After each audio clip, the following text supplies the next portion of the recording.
तोरा बहिन बजा के अटकल छो।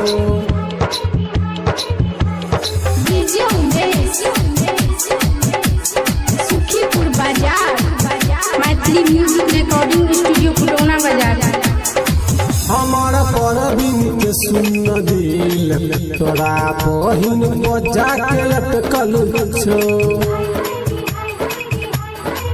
हमारा परवीन के सुन दिल तोरा बहिन बजा के अटकल छो। जहिया से देखलियो मनमा हमरो भटकल छो।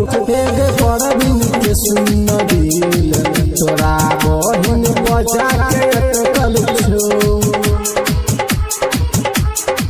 हमारा परवीन के सुन दिल तोरा बहिन बजा के अटकल छो। जहिया से देखलियो मनमा हमरो भटकल छो। एगे परवीन के सुन दिल तोरा बहिन बजा के अटकल छो। सुखीपुर बाजार मैथिली म्यूजिक रिकॉर्डिंग स्टूडियो पुरौना बाजार। हमरे जान अटकल छो गे तोर बहिन पर।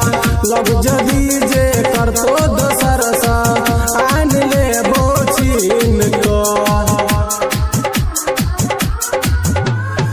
हमरे जान अटकल छो गए तोहरे बहिन पर। लब जदी करतो दोसर सा आन ले बोचिन का। हमरे नाम के मेहदी गए करे नसीब लिखल छो। एगे परवीन के सुन दिल तोरा बहिन बजा के अटकल छो। मैथिली म्यूजिक रिकॉर्डिंग स्टूडियो पुरौना बाजार। सुखीपुर बाजार चंदा जैसन चेहरा लागे छो। मधुर में मुस्कान गोय नैना सजादू चला को ललको हमर जान गए। चंदा जैसन चेहरा लगै छो।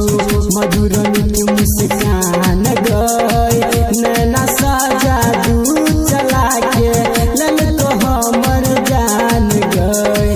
कह चोराए तारा अखिलेश